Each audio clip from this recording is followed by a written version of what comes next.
which docks in there by means of a small hardpoint on the crotch, which actually has a latch to cover it when he's not on there. Because, you know, he doesn't just have a hole in his crotch in the anime. And they did the same thing with the Sky Grasper as well. There's a small hardpoint there for docking on the stand, and they put a latch on there to cover that up. So, and this, I left it unclipped, but it clips into place. I usually leave it like this because I like to stand the Gundam and mount the jet. Which the jet is the Sky Grasper here with the Aile Striker pack, and I will remove that for now. Okay, so sorry about the interruption. It's been a few days later, and a phone call and skateboarding. Well, not skateboarding, longboarding, but anyway.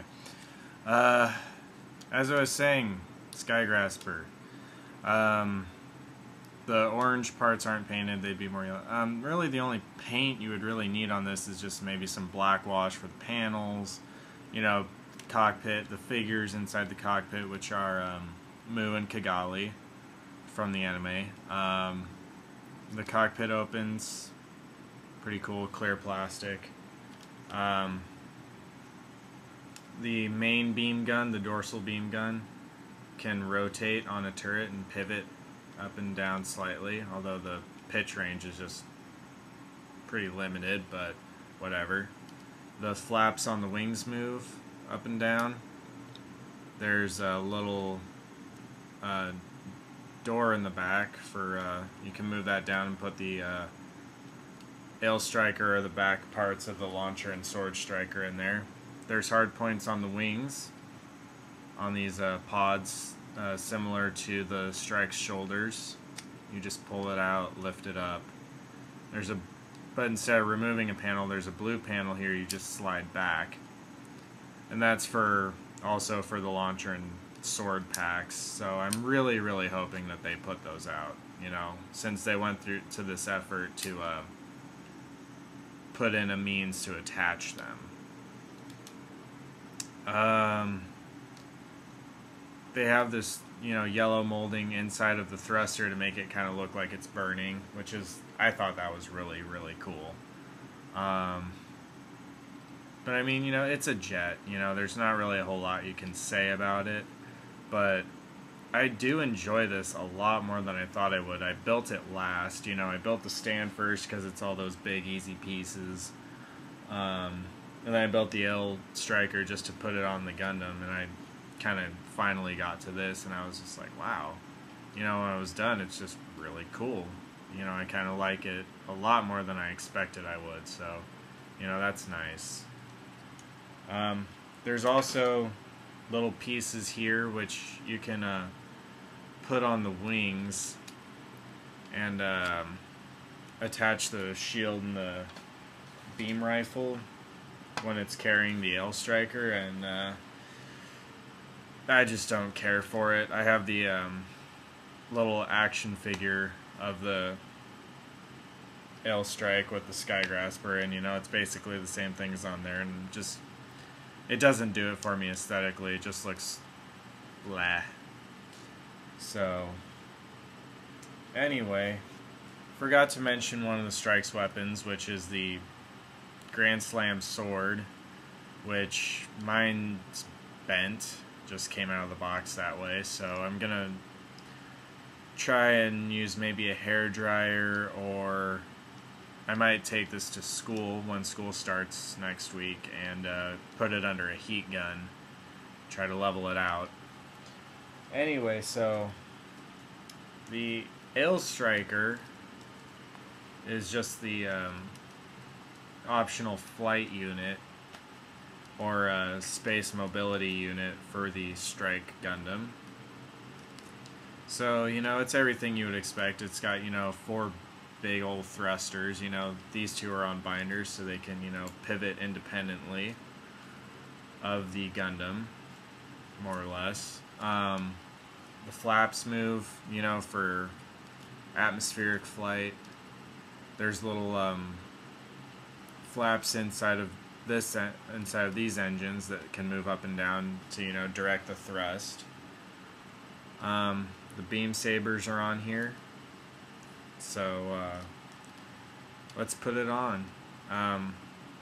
It's kind of in this lowered position for when you put it on the Sky Grasper. Just show you that real quick. We already saw it. So, you know, you just kind of flip the latch down, plug it into the back, you know.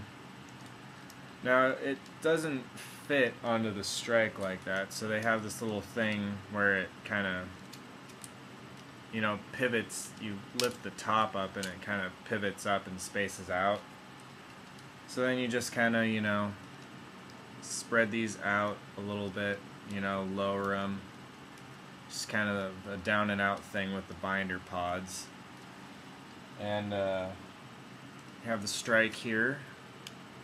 Flip this blue latch on his back down. And, raise up the beam saber so they don't hit on his shoulders and all that. And push it in his back. And there it is. And there's a gap here, but that's so you can still kind of move his shoulder up. So just really cool looking. When I finally got it, I was just so excited because it just looks so much cooler. The strike is kind of simple looking in a way, just very, it's just the mobile suit. So, you know, kind of a nod in terms of color and design to the RX-78 from, you know, it's the very first Gundam. But having the striker packs on it also makes it look much more contemporary and ornate, you know, up against the more modern Gundam designs. So, you know, he's got all these other little details, you know, like these little flaps on his legs, which I assume might be verniers, you know, which are just little tiny little jets that help move around in space. The wings fold down for like when he's, which, you know, simulates when he's on the launch ramp.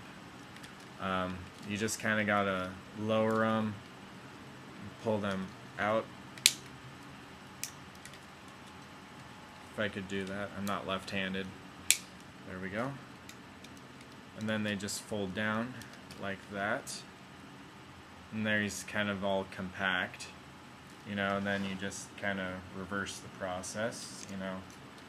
Lift him up, push him in, raise him up a little bit for some dimension.